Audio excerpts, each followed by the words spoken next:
good morning everyone, welcome. Let me take a moment to introduce our next speakers, William Ferguson and Paul Girgis. William is a product designer at SmartBox, where he builds accessible software to improve school safety and operations. His career has spanned companies like Salesforce, Sprout Social, and Handshake, always focusing on designing products within complex systems. Paul is the marketing director at Madison, where he helps CEOs and managing directors in professional services develop their market voice. His career journey has taken him from corporate innovation to growing a management consultancy, always guided by a passion for building trust and creating value. The title of their talk is 9 Early Career Lessons, What I Wish I Knew Before Graduating. Please help me welcome William Ferguson and Paul Girgis. Thank you. Good morning, friends. We are so grateful to be back with you here in Happy Valley. We're so excited to be sharing a few things we've learned in our careers, things we wish we knew before graduating. Grateful to be here. Before we get started, as described, we're Paul and Will.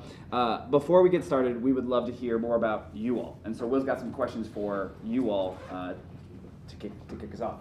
Okay, so how many people here are freshmen? Just raise your hand if you are. Awesome. Sophomores. Love it. Juniors. Seniors. Grad students? No, okay, great. Great. Okay, would someone be open to sharing your major and general career interest? Could we get 2 volunteers? We're also going to ask a lot of questions, so participating now makes it easier as we go. Yes? So senior computer science and Cool. some sort of management, like product management maybe. Cool, awesome. Thank you for sharing. Another person, yeah, Junior energy business finance and something in like the oil and gas industry. cool. Maybe is there anyone not in business or in tech in the room? What do you Public relations. Okay, Yeah. sweet. And career interests? Anything entertainment PR. Entertainment PR. What about you? Theater studies, Uh-huh. Cool. performing art administration. Amazing. Whoa, sweet. Sweet. Well, we're excited to have you. We're going to be asking you questions, and we're going to be sharing a little bit about ourselves. So, to get started, I'll tell you a little bit about how I got here. I came to Penn State as a biobehavioral health major, and I completed my major in BBH, but junior year, I decided I didn't want to be a doctor. I actually, I had somewhat of like a mental breakdown my junior year. I was drinking a lot. I was involved with someone that I shouldn't have been dating. My parents are like, "Are you okay?" And I'm like, "Yeah, I'm fine." I wasn't okay. I was studying healthcare and becoming a doctor for the wrong reasons. And a lot of my story, and so I dropped my path to medical school, which is this picture of me saying peace out to emergency medicine outside of a hospital. And I found a minor in entrepreneurship. Friends, we've got seats up in front. I know it's vulnerable, but come on in. I picked up a minor in entrepreneurship my senior year, and it was one of the best. My senior year at Penn State was one of the best years of my life. The second picture is from an ENGR, Brad, correct me, I don't know which class it is, where you actually have to go sell something. You're given $100 and you have to go sell something. 407. 407. I was in 407, had a blast, my life was changed. And I knew I wanted to I wanted to help people with businesses rather than in healthcare. The year after I graduated, I worked for an event Penn State. This is at the Launch Box's ribbon cutting ceremony at the old building, and I did that for about a year and then came back to Chicago. But that was my time at Penn State. I was at a bunch of different fun companies throughout my career. I've had a lot of different roles in marketing, design, consulting, and entrepreneurship. Again, because as I came to Penn State, my path to medicine was so narrow. Who here has a pre-med friend? They're so narrowly focused on organic chemistry and the MCAT and biology, they don't focus on anything else. That was me. So my career after leaving medicine was sort of, the way I frame it, I was building a toolkit for entrepreneurship to eventually build my own firm. And Heron was a group that I had 2 different business partners at. I don't know if I'd call myself a founder, but I was an equal partner there. Now at Madison, I'm the first W-2 employee. Ownership is potentially on the table, but it's me and 2 other people, and so it's very entrepreneurial, very scrappy. Today, I spend my time working with CEOs and managing partners, specifically in professional services. So lawyers, software developers, consultants, they need to market, they need to sell business, but they hate talking about themselves. So I talk to them and then help them post on LinkedIn, help them build different sales enablement tools, help them get their messages and their ideas out there. So that's a little bit about how I got here. I'll pass it over to Will to talk about his story. Sweet.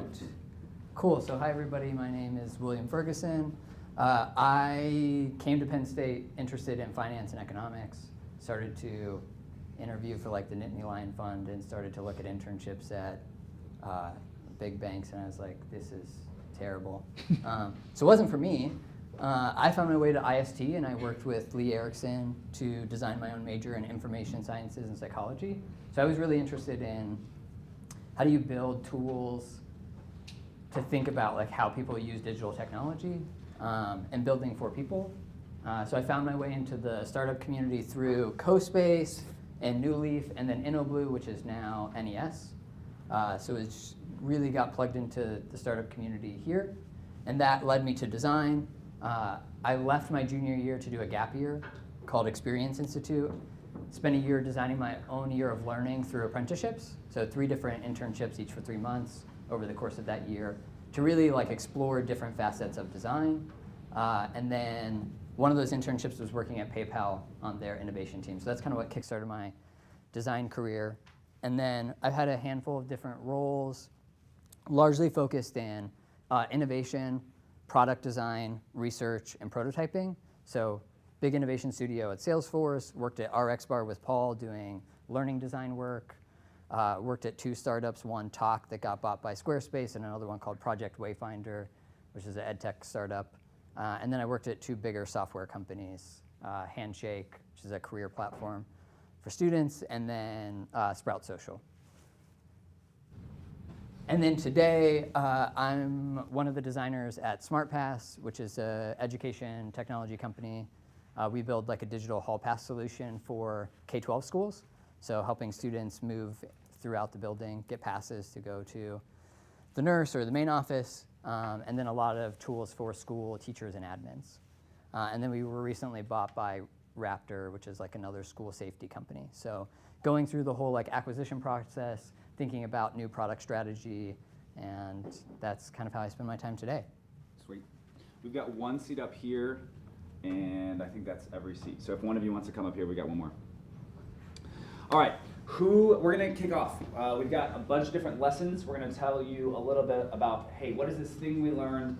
And then at the end of it, hopefully we'll land on something that can be helpful and relevant to you as you think about your career. So first question for you all, who here has sent a text or an email about a homework assignment or something related to work? Show of hands. Wow, that looks like everyone. It's a dumb question, but the point is, so much of business and advancing in your career and doing good work is about communication.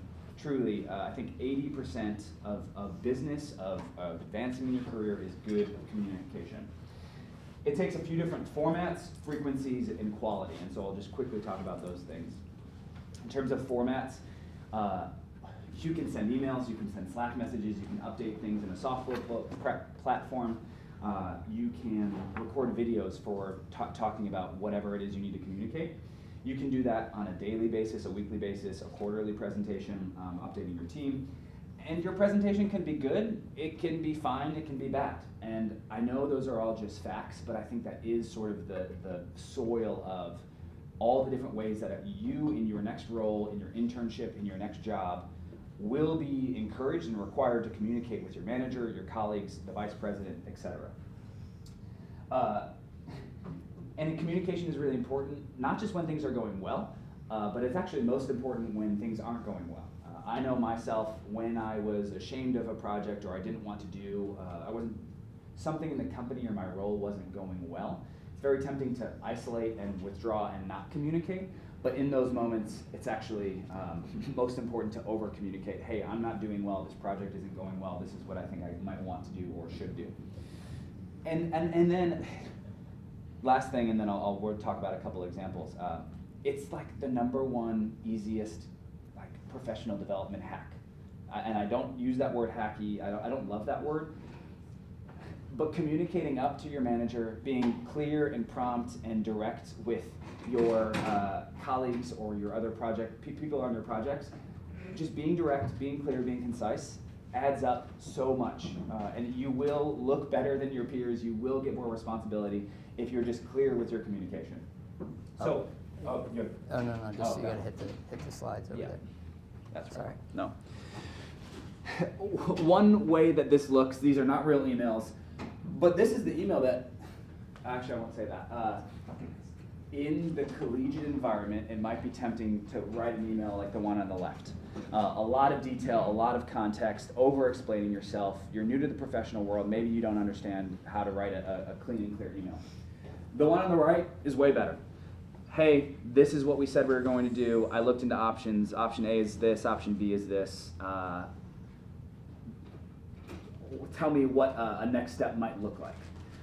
Again, you will go so far if your communication is clear, concise, and direct. In email, in Slack, in a presentation, in a Loom. I don't know if college incentivizes those things, but every role I think we've had has. Will. Yeah, I think building off that, just wanted to add a couple of examples here. Like, from my time at Penn State and in classes, there's a lot of like writing and communication that happens, and then as soon as you're in the workforce, it looks very different. It happens very quickly. My team at SmartPath, we work async a lot, which means like asynchronously. So people will be working on different projects at different time and like sharing that on Slack to get feedback. So I think it seems very simple, but really good communication just helps you stand out as a new employee, as an intern. So some examples, up in the top right, we use a tool called Linear to track all of our projects. It's like a project management tool. Our team, every Friday, everyone who is a lead of a project writes up a recap of what they did this week. It seems really simple, but I think the practice of articulating your work to other people quickly and efficiently so they can understand what's happening is really, really helpful, especially as like you get your first manager, you get your first boss, or you're running a team. Bringing people along through your work is important. Down in the bottom right is we use Slack as a way to signal like, hey, I'm working on a project and we need to make a decision as a team. This is an example of last week. I was working on a project and we needed to make a decision as a product team, so myself, the PM, engineers, and writing like, this is the decision we need to make. Here's the context for what the problem is. Here is the question that I have. Here's my recommendation. Just another example of like being super succinct and clear as a way to communicate with people on your team efficiently and easily. And then Loom is like another great example. I know, Paul, you use it a lot if you want to share anything about. I think I'll talk about it. We have another slide talking about Loom. I'll talk about it there. Cool. I think we'll keep moving. Great. Friends, college, you think you're busy now, and you are busy. When I was a student, I remember leaving my apartment at 8 in the morning and getting home at 10 p.m., and I loved it. Like, that amount of density of time is, like, you are busy, your schedules are full. The thing I want to share with you is when you graduate, when you're working a 9 to 5, 8 to 5, 8 to 6, whatever, you will have more time on your hands than you've ever experienced, because you don't have academics, you don't have clubs, you don't have the container of Happy Valley to help facilitate and prompt and encourage you to do different things. And so in my first big kid job, I was in marketing at Steelcase, a $3 billion furniture company. It was a cushy job. I got home at 5:15, and I would say, what the heck do I do with my time now? And so this lesson is an encouragement to think clearly and critically about your free time. So let's do some math. If you're awake at 6 to 8 in the morning, you've got 10 hours in the morning. 6 p.m. to 10 p.m. in the nights, that's 20 hours a week. If you have 14 hours on Saturday and Sunday each day from 8 to, I think, 10 or 12, whatever that math was. Bless you. That's 28 hours a weekend, and let's take some time off for community and doing adulting things. That's 44 hours a week that you will have to do whatever you want. That's a full-time job for hobbies, for living a life, for going out, for running, for doing whatever activity you could want to do. That's something I did not realize, and for better or worse, that time will go towards something. You can be active in whatever you pursue, or time is just gonna go by and you'll scroll Instagram or TikTok. And I did that my fair share. Don't get me wrong. And I just wish I would have realized, oh man, when I graduate, I'm gonna have so much free time on my hands. I wonder if I have a note on this. I think that's it. Yeah. So what does that look like in reality? I want to highlight my first job out of school, working at Salesforce. I was a part of their design studio, and I was working pretty long hours, and then outside of work I was volunteering in design. I was a part of a Chicago design group, and I was doing freelance, and I got super burnt out and hit a pretty strong breaking point of just not enjoying the work anymore, feeling like it was unsustainable. Whereas at school I was doing all these student orgs, going to class, doing all the things.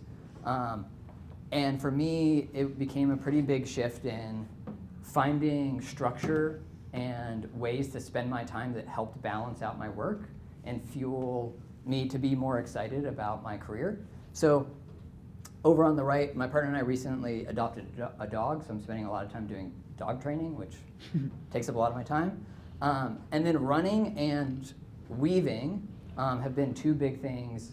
I joined the Chicago Weaving School to learn how to weave fabric, and I was training for a marathon this past year. And those created really clear structure for me to find balance outside of work, fuel my creativity, also just help me feel like a better person. And showing up to work then made work more fun. Work became a part, not my whole entire identity. And I think that it can quickly be all-consuming. And so being mindful as you're transitioning into your life that work is a slice of it, but it's not all of it. There are things, what do I actually want to say? If you want to date, if you want to get married, if you want to pursue a romantic relationship, you should probably invest and spend some time doing that. If you want friendships that aren't just the people you met in college and you all moved to Philly and got jobs working wherever you're working and go live in whatever neighborhood is the popular neighborhood in Philly, you need to curate, you need to pursue that. It's not just going to happen. If you want good friendships with people that know you and love you and trust you over time, you need to create opportunities to make that happen. For me, my wife and I curated a monthly family dinner on Sunday nights as a way to invite people into our homes and build real relationships. These are some of my best friends in Chicago. Half of them have moved away or no longer cycle, but we've biked from Chicago to Milwaukee. It's a 100-mile ride, basically annually, and it's one of the most special things that I remember in my 20s. But it took intentionality and curation, and these are hobbies and things we do outside of work to create a full life. Outside of work. Yeah, and I think it's just really important because at Penn State, it's so wonderful that there's so many opportunities curated for you. Yeah. As soon as you leave, you have to initiate those things and create them for yourself because they're not just in one campus. Yeah. Okay, so kind of building upon how we spend our time, how many people have prototyped anything at all? Has anyone built a prototype for something? Yes. What have you built a prototype for? In high school, I took an entrepreneurial class and I built a bread and strap retainer. Sweet. I don't even know what that is, but it sounds cool. It's basically for old people so they don't get punched up with their Nice. blankets and stuff. Okay, Wow, awesome. that's intense. That is a great prototype. What about in the glasses there in the white hoodie? Yeah. I don't know, I'm an engineer, so I feel like I'm prototyping all the time. Yeah. Personal projects and stuff, built a smart button thing to control the lights in my house. And never really finished it, but it was there and useful. Cool. Fun. One more. Someone prototype something. Someone has an example. Okay, yes, in the back. I'm prototyping a drawer system for SUVs right now. Oh, cool. Awesome. I feel like I should ask more questions. I will wait till after to ask about that. So kind of building upon how you spend your time compounds, one of the things that Paul and I realized as we were transitioning out of school is there is a lot of opportunity at Penn State to explore things you might be interested in. There's a ton of student orgs, there's a ton of clubs, there's a ton of free time to anything you're curious about, you can go and learn. As you enter your career, there's a lot of other competing priorities in your life, and it gets harder to create space to think about where you might want to go. How many people feel very confident that they know what they're doing once they leave school? Okay, one. Okay, We have two. 4 or 5. Okay, four maybe. We got some shakes. I think that prototyping is obviously a very buzzwordy thing in the startup world, but it's also a framing for how you think about exploring different paths in your life. So a book that Paul and I have used a lot in our early career is called Designing Your Life. If you've chatted with us before, we've probably talked about it. Over to the right is an activity called the Odyssey Plan. And this is an activity from the book. And the idea is that you create different Odyssey plans for your life. So you think about the next 5 years, you create 3 different versions. So for me it was, I want to be a full-time designer at a big tech company, I want to build a design studio, I want to be a textile artist. You build a map of like, what could that look like over the next 5 years? How does that make me feel? Do I have the resources, the money to do that, the excitement, the confidence to do it? And like, what are the trade-offs of pursuing that path versus the others? And I think something that it really helped me do is life starts to move really fast post-college. And you need to create time and space to really think about where you want to go intentionally. And this has been an activity that helped me and Paul find clarity and like finding small ways to prototype, like, is this a career path I'm interested in? Is this hobby something that I want to invest more time in? Is this the life that I want to be building? And ways to kind of prototype and test that without like uprooting your whole life and changing it all at once is a resource and kind of tool that we would like encourage and recommend exploring and thinking about. 2 other that I just want to call out: Experience Institute, this group that Paul and I were a part of that does a lot of experiential education. They have a LEAP kit, which is all about thinking about the things that are most inspiring to you and building 60-day projects to go and learn about that, right? So not committing to it for the rest of your life, but just exploring it to see if you're interested. And then another card deck called What's Worth Doing is just, again, asking questions, facilitating a conversation around, like, what do I care about? Who are the people I want to be connected to? What kind of resources do I need to do that kind of work? What could a project look like that? So this is really just a prompt to encourage you to think about ways to prototype different paths you might want to go down, and know that even when you leave here, like, you're not picking the career for the rest of your life. Like, things are going to change. Giving yourself time and space to explore that's important. I'm going to go off script a little bit, Yeah. and I want to like make this as tactical and tangible for you with one of your peers as possible. So we met earlier. You're a senior, right? Do you know you're graduating in May? What are you doing next? Full time. Oh, so do you? Maybe I'll. You don't know what your job is going to be. Does any seniors here know what their full time job is going to be? All right. What do you got? TJ Maxx in Boston. Okay, so you're moving to Boston. You're going to work at TJ Maxx, and what kind of role? Like a software engineer. Software engineer. Okay, so very, very quickly, like, workshop this with me. We're going to create like the safe plan, the little more dangerous plan, and then the crazy plan. Okay. And so safe plan, you're going to move to Boston. You're successful at TJ Maxx. You get promoted. You become, like, in 5 years, if you do the ideal TJ Maxx Boston thing, what does that look like for your life? I'm probably still living there. Mm-hmm. You know, I'm like just getting paid more there. Great. Same office, everything else pretty much. Yeah. How's that feel? All right. Cool. Let's do a little bit riskier. So you go to TJ Maxx, you do Boston, and then you get an opportunity to go where? Like 2 years in, you do a good job, and then you get a unique opportunity. What is that risky, scary opportunity? What might that look like? Like one of the consulting companies that they work with, like Accenture or Deloitte, one of those. Where, if you could choose an ideal city where that would be, if it's not Boston, where would it be? Raleigh, North Carolina. Why Raleigh? Weather's better. Weather's better. There you go. Where's your family in all this? Boston. Okay. Do you have any hobbies, or like what would you be able to do in Raleigh that you wouldn't be able to do in Boston? Golf. Golf? There we go. Great. So you're golfing in Raleigh, working at Accenture. That's like a riskier, more interesting plan. And then let's say, screw all that, do the most interesting, scary, crazy thing you could do, and you don't take your job in Boston. What do you go do this summer and next fall? If money was not a constraint. Yes. Try to start like 10 apps and see if one hits and try to follow this plan up here probably. Sweet. Who would you do it with? Probably one of my buddies here. Where would you live? At home for a little bit probably, because I have no money. Yeah. And then if we got some money, then we'd move to probably like California or something like that, Austin. Yeah. Maybe I'll land here. Even doing that quick exercise, how does it feel even in your body or in your mind looking at those 3 different paths? The first one's like definitely like the most likely one. The like risky one is probably my ideal one, I guess, because like I don't love the idea of like being 24 with no money at home, like with apps that didn't work. That's real. That's real. You know what I mean? Like that's not a great spot to be. And then obviously the third one would be like it's like a cool idea, but there's probably a lot of like adversity with it, and like it would be cool at the end when you have like $1 million there, you start some great app, there'd be like 4 years of like very hard nights probably.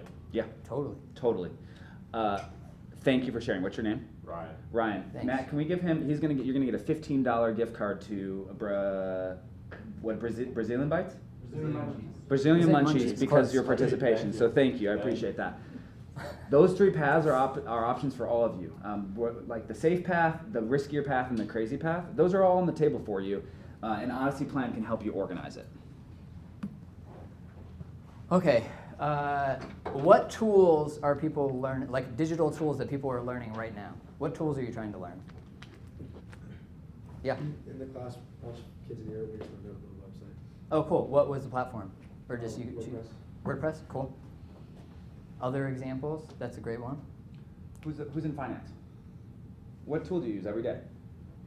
Yes. Excel. That was fishing for that answer. Thank you. All right, one more. A tool that someone is learning right now. Yeah. Python. Python? Sweet. So, do you mind hitting Yes, the next sir. slide? Appreciate it. Okay, cool. So I think one of the big reflections that Paul and I have had is mastering the tool now is such an advantage that you all have that as you get further in your career, you get bogged down with a lot of, you have less time to explore, you have less time to learn new things, and you're doing just a lot more executing. So you have the space and time now to identify like what are the most common tools used in my industry that I'm interested in, how do I go learn them and become an expert in them, and as you start to look for internships and full-time jobs, this becomes a differentiator because companies don't want to spend as much time trying to upskill and train people on using the tools. If you know the tools, then you're immediate value add, and you can start to teach other people at the company. So I think this is a very, I really underappreciated how much time and space I had at Penn State to like learn these new tools and explore them and get really good at them. For me, like all designers use Figma all day, every day. The faster I can get at Figma, the better I can get at Figma, the easier it is to get better design jobs. It might be spending time with like a lot of the new AI tools. All companies are talking about AI. It's sometimes kind of annoying, but it's like these tools are what's being used in the workforce now, and the more time you can spend to get comfortable with them, the easier it is to just integrate yourself into these teams. Do you want to call out? Yeah. So over here, Notion is like an everything app. It's sort of Google Docs on steroids. This GIF is our backend on the company's website. Like we build not website. Everything we've built for the company is in Notion. Our standard operating procedures, our content, our CRM, our deals. Knowing how to use Notion has helped me be a better employee and builder. On the right-hand side of the screen is a screenshot of Looms that I built. Loom, you can record a video with your face on it and screen recording whatever you're sharing on your screen, 5-minute increments or up to, if you pay, you can get longer. It is the fastest way to quickly communicate something. I literally am doing a dinner tonight. We had an issue. I made a Loom. I sent it to the person who I needed help with. It's a very easy, fast way of communicating a lot of information and doing it asynchronously. But learning how to be on video and being very direct quickly is a skill. And I'm really glad I learned that earlier on in my career. Yeah. So I think just big takeaway here is like mastering the tools that are most common in your industry is just a lever that you have that you can use to stand out. Yeah, well said. Okay. Learning looks different outside in your career than it does in school. How many people are taking a course or learning something that's outside of a class? What are you learning, and how are you learning it? I'm learning Python for one of my personal projects, and Cool. I mainly learn through talking with AI. Oh, cool. So you're using AI to learn more about Yeah. Python. Cool. Cool. Someone else learning something outside the classroom. I'm learning like Xcode on YouTube. Xcode on YouTube, awesome. These I think are great examples of, as you leave school, this structure of classes and education.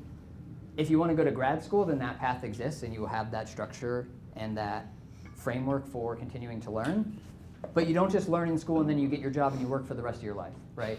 Like, there's going to be things you want to learn, grow in your career, learn and grow personally. And I think our experience has been learning looks a little different once you get out of school. And so what that might look like is there are a bunch of different learning programs. They might be cohort-based programs. They might be a couple weeks. They might be a couple courses. You might do like online courses. You might do like an in-person fellowship. All of these experiences have to be self-directed, right? Like, learning doesn't happen by people just coming up to you and giving you opportunities to go learn things. You have to understand, like, what do I want to learn? Where are the communities and the people and the programs that I can go learn those things?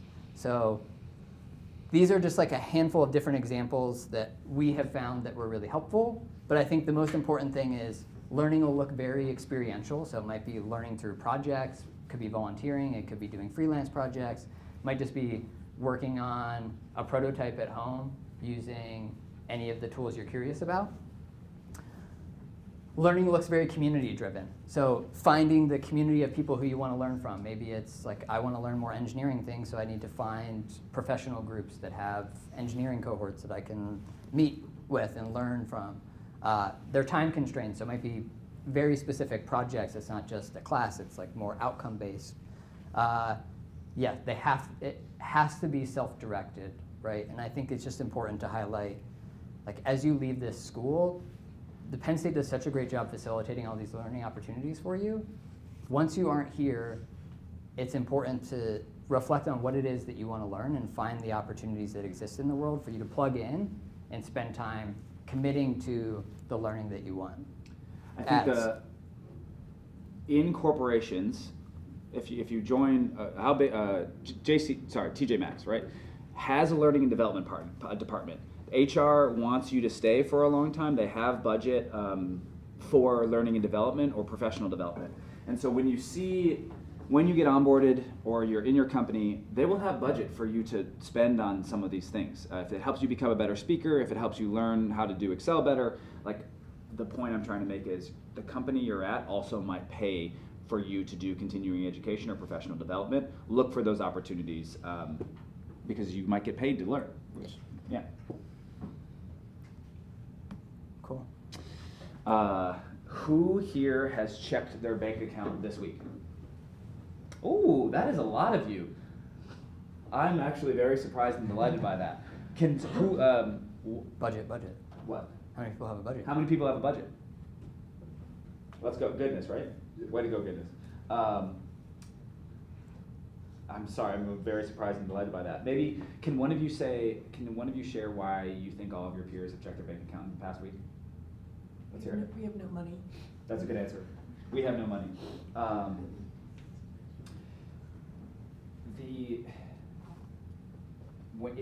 The more awareness you can create around your financial situation when you have no money and when you're starting to make money, the better you will be able to make strategic decisions about your life and your career.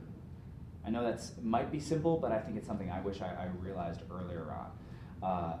The more comfortable you are with your finances as money is coming in and out, when you have a role, when you're getting direct deposits or whatever, the sooner you can make decisions that are financially healthy or good to help you create the life that you want to create. And so I want to talk about awareness, and I want to talk about tracking, and then I want to talk about decisions. On the far left, my friend from a decade ago is named Sarah DeWolf. She's at the Sokolov Miller Family Financial and Life Skills Center. That's a lot. Has anybody heard of that at Penn State? Have you been? Good. I run a club here and they came in to talk for us. Oh, What do you sweet. remember from that? It was really great. We had a lot of seniors come in and she talked about, I don't know if it was her or somebody else, but they talked about like how to open a credit card, like what to invest in. We had just like so many students asking questions. Nice. Yeah. So from my understanding, I learned about this 2 days ago. They have all this different content online, but then also free to Penn State students, you can have conversations around loan forgiveness and public service loan forgiveness, study abroad, student loans. I know those things are particularly relevant. Managing debt, your credit cards. Like, go learn about the things that are free to you right now, because I promise you awareness and a little bit of knowledge in this department will pay dividends literally over the upcoming years. You've checked bank accounts. How many of you track your expenses or like click into it? Or what do you use in the back to organize?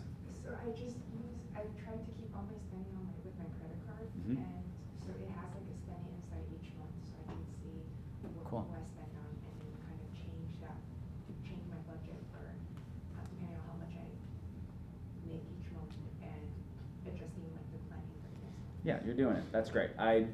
I only started doing that like a year ago. That's on me, but I think I'm choosing to be a little vulnerable and a little embarrassed, but it's like the more you can track, the better you'll have awareness around what you're spending and what's coming in. Copilot is a really phenomenal app. It's like $80 a year. If you spend $80 a year on it, it will help you save more than that. It will pay for itself. Another app is called Monarch, also very helpful. And again, awareness is one thing, taking action is another. Ultimately, it helps you make decisions about how you want to build the life you want to build. Earlier on in your career, you're going to choose the role that pays well. You have time, so maybe you'll choose one that you're grinding a lot. But maybe in your late 20s, early 30s, when you have some more flexibility on if you want to do the events company, or you want to join a startup, or you want to do consulting or a big corporate, knowing your money situation will help you make career decisions. If you have not a nest egg, but if you don't have student debt, or you need to pay off grad school debt, knowing what levers to pull with money will help you take the job in San Francisco or live at home with your parents to pay off student debt in the near term. Money awareness helps you make better decisions around your career, and I wish I knew that when I was still in school. Anything to add? I think my first job out of school, I largely took because of the salary, and then a year in, I hated it and really didn't enjoy it. And the next job I took, I cut my salary in half, and I did that because I knew this is how much I need to make to live and feel comfortable with the lifestyle I want, and the factor of like happiness and free time were really important to me. But until I had like a comfortable understanding of what I needed to make to feel comfortable living, it was hard for me to decide what job I should take that's outside of just looking at the salary. Okay. How many people would consider themselves good at problem solving? Okay, one person in the back. Two, maybe. This isn't okay. That's a good response if you do that. Yeah. Okay, cool. How many people have heard of Seth Godin? Okay, Brad. Nice. Let's go, Brad. We love it. Okay, let's go to the next slide. So, Seth Godin is a marketer and author. He wrote a book called Linchpin. The whole thesis of this book is really like what this quote comes from. There are no longer any great jobs where someone tells you exactly what to do. And I think that as I got earlier on in my career, getting your first job, getting into the role, it's not just doing the job. Like if you want to have a really meaningful, fulfilling career, you want to do the work that's really exciting to you, you have to showcase your ability to join teams, identify problems, help teams do better work. And I think, especially with the job market being very competitive, like people, companies, managers aren't just looking for someone to check the box that, yes, you can do this role. They want people who are thinking strategically about what problems is the team facing, what problems is the company facing, how might I work to do more than just my role to like add value and contribute to the team. And I think that so much of getting the first job is just trying to get the job, but then once you're in it, how do you excel at the job? How do you do well? How do you open up more doors? And focusing on problem solving over just checking the boxes for the job description starts to lead to better opportunities for you to do the work that's most exciting to you? When I worked for a $16 billion food company, I was a business strategist in an innovation consultancy. And I did my job. It was during COVID. We built a startup from scratch. It was fun. It was wildly hard, but I was doing my job. I was doing what I was asked to do. Through COVID, through that company, through that role, it was hard. It was like really hard emotionally. It was hard professionally. It was hard psychologically. And I was just doing my job, and I ended up leaving for something else. In my new role at Madison, I have a ton of leniency, levity, yeah. I also raised my hand to be there. I saw what he was building. I want to sell. I want to deliver. I want to do operations. I'm building a new product service line that's more business development focused than marketing. I have all the opportunity to solve problems for our clients. And that's what makes me valuable. That's why Sean is continuing to invest in me. That's why I see a long-term future at this company, because I'm not just doing a job. I'm trying to solve problems for our clients, and I'm trying to solve problems for the company itself. And I think if you can go into your early roles, not just doing the job, but looking for problems, you will stand out. Yep. Okay, how many people have had a job that they're not working at any longer? Okay, most people. Between Paul and I think we've changed jobs like 16 times. It's a lot. No job is forever, right? And so I think something that is really important to keep in mind is when you leave these opportunities, you want to end really well. And you want to end really well for 3 reasons. One, it honors the opportunity that you got to do. You get to express gratitude. You get to appreciate that chapter of your life. It lets you just process like what was good from that opportunity, what was maybe something that I would want to change, where do I want to move, like kind of shift into. And then lastly, it sets you up for a better future by maintaining really good relationships, continuing to build your network, and really setting yourself up to just creating more space for opportunities that might come from people you used to work with. Yeah. So on the next slide, I just wanted to highlight a couple of things of what this could actually look like. So over to the right, every design role that I've had, the day that I leave, I write an email to the design team, and I thank every person on the design team for the gift that they gave me, which is a learning, a lesson, something that person taught me. And I've done this as a way to just thank the people who created the opportunity for me to be there, but also to just maintain that relationship, express gratitude, build that connection. Paul and I do a lot of thank you notes. I have a typewriter that my dad got me, and I use it to type up thank you notes after interviews, when I'm leaving companies, giving thank you notes to my boss of the things that they taught me, to, again, just foster meaningful relationships and to express gratitude. And then lastly, just to highlight a story of how this can play out. This is a little book that was made by a notebook company based in Chicago. It's about baseball. I'm not really into baseball, but my second internship was at a company called Threadless. I had a boss, his name was Billy, who was really into baseball and really into this field notes company. My last week, I walked across the street, I bought this little book for him, it was $10. I gave it to him. He was super delighted and appreciated the gesture. 8 months later, I was looking for my first full-time design job, and I was having a really hard time getting intros and connections to companies. He reached out to me and said, hey, I have a friend hiring. I think you should talk to them. That led to my first design job at Salesforce. But it was because I invested in that relationship and wanted to maintain contact with him. And you would be so surprised how many people you will end up working with more than once, or going back to a company that you used to work at. And so I just think ending well keeps those relationships in a positive light and just continues to build good associations with you and your brand over time. Well said. I was going to add something, but I won't. Friends, those are the lessons that we wanted to come share with you.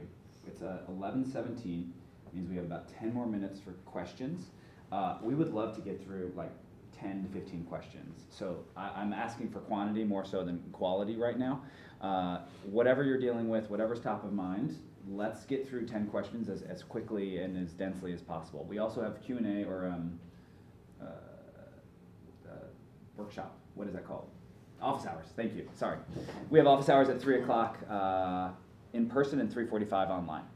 What questions do you have? Goodness. What would you say is advice someone gave you in your college years that you still use till today? Advice that we got during college that we still use today? Ooh, fun question. Oh, I was in the, what was Conjohn's class? What was that? HESI, Yes. Humanitarian Engineering and Social Entrepreneurship. There was a professor here named Conjon Mehta that he, still to this day, his thing is never say no to yourself. Like if you're gonna apply and you're like, I don't wanna apply, I'm not gonna get it, you're saying no to yourself. And it's like a lie, it's trash. Always ask, and the worst that they can say is no, but never say no to yourself before someone else says no to you. I've used that annually for a lot. I mean, I'm here because of it. I've gotten roles because of it. My first role was because I asked. Never say no to yourself. That's truly been pivotal in my, that could probably be up here, but that was Conjon at HESI in the Hammond building across the street. Who's next? Questions. Anything? Yeah. You guys have changed jobs so many times. Like, where did you find all these new jobs from? Like, was it connections or? I think kind of a mix. I think some of it was relationships. Like once you get into your first job, you meet a ton of people. In my first job, I networked. I met as many people. I mean, Salesforce is a big company. Like you're going to a big company. Meet as many people as you can, because those people will leave and want to hire people that they know and trust. And I think like that's something that helped me a ton. And then online communities is like there are Slack groups, there are digital communities, same way that there are for student orgs. Like there were all of that for professional interests. And that was something that like let me connect to people in a very like casual, more authentic way. And then when people meet you in that setting, they're much more likely to be like, hey, I'll give you a referral, I'll connect you with a friend. And then lastly is like know what you want and be able to ask it very clearly. It's so hard, like if you come to me and say, hey, I'm interested in a job, like what kind of job, what do you want to do, where do you want to be? But if you're like, hey, I want to work for a small tech company around 100 people in Boston, then I'm like, okay, who do I know in Boston? What companies do I know? And like, I think that also helps a ton. Go ahead. Obviously with like getting different jobs, stuff you have to move around. Like, Sure. Moving to a completely new city, alone, new company, like what? I'm getting chills because that's like, I had such a strong experience with that. Chicago is home. Like, I love my time in Happy Valley. I needed to go home and I wanted to be in Chicago. But my first big kid job was in Steelcase in Grand Rapids, Michigan. And it's a small town. It's sort of like State College, but maybe maybe has 250,000 people in it. I loved Grand Rapids. I'm a super social person, but I couldn't, like, Grand Rapids and the culture of that city was so insular that I couldn't make friends. And I was doing a lot to be social. But then I wanted to come back to Chicago, which is how I worked at RX Bar. When I worked for Praxis, it was in New York City, and I'm like, am I moving to New York City? Am I going to do the big New York City thing? I ended up, it was a contract, and so it was 6 months, and I would know halfway through if I was going to get a full-time job. So I ended up having a short-term lease with my friends in their basement. One of the guys I cycled with, Tim, oh, that's on the next slide. And I was like, I'm going to try on and prototype New York City. New York's great. It's a grind. It is so much energy. If you can move to New York for a season, do it. I loved it, and I wanted to come back to Chicago because I love Chicago. I'm long on Chicago. If any of you are thinking about Chicago, please reach out. We're very long on Chicago. All that to say, as you prototype and think about your career path, how much are you leaning into the job and the money and the career versus being in Cincinnati, Ohio, or Fort Lauderdale? How close are you to family? How close are you? What's the dating pool? Candidly, Grand Rapids wasn't great. Chicago was better for me, obviously. I didn't think about all those factors of the city that I was living in, and I learned the hard way. And I'm grateful that Chicago is now home, and I know it's home because of my time in New York and my time in Grand Rapids. Good question. Did that answer it? Yeah. What do you got? Maybe Goodness, you already asked one, so is there someone else that has a question? Otherwise, I will ask Goodness. Yeah, what do you got? Isn't changing jobs a lot like bad for your curriculum? It is. That's a really good. Great question. Great question. What would you say, Will? You wanna? I feel like you had a thought. Ask the answer the question, because I have thoughts, but I want you to answer the question. I think it depends. One, like what type of career you're interested in. I would say, like for me in the design space, like it's pretty common that people change jobs a lot. But that's not the case for every. Like there are other industries that prefer loyalty as like a marker for a good employee, right? Wasn't the case for me, but that's like design specific. I think the other piece is it's how you tell the story, right? Like I don't say like, hey, I've changed jobs 8 times because I got super bored.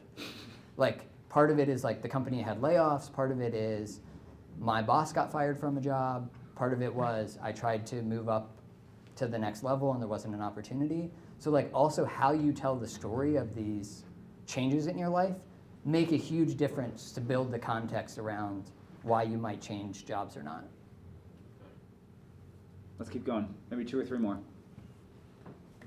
Yeah. So, truthfully, I'm terrible at keeping in touch with people. My friends know me as the guy who takes 4 years to respond quite literally. How do you guys combat that and stay in touch with people as you move to different cities and stuff like that? Because I haven't really graduated soon, but obviously I want to stay in contact with friends that live here and stuff like that. There's like 4 things. Before I forget, we're giving another talk at 1:30 today here on really specific tactical things that you can do to land your next gig, and staying in touch with people is one of them. So that's my little advertisement. These are lessons. The next thing, what? The next one is, what do you do about it? How do you take action? That's the 1:30 thing. There's like 4 things that come to mind. 1, be a better texter. Like stop being a bad texter because it will. I was that, and you pin people to the top of your iMessages that you need to get back to. That's a really tactical way. 2, have a list of all your friends and be like, when was the last time you reached out to them or talked to them? 3, be the person who curates the coffee on Saturday morning at that coffee shop if you're in the same city as them. Host parties. Be the connector of people, whether it's on Zoom at Friday night. COVID was nice because you could Zoom. There wasn't Zoom fatigue for gathering.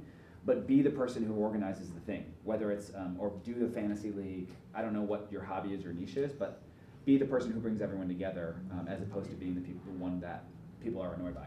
That was me though too, that's why I'm being so direct. Yeah, 1 or 2 more questions. Yes, sir.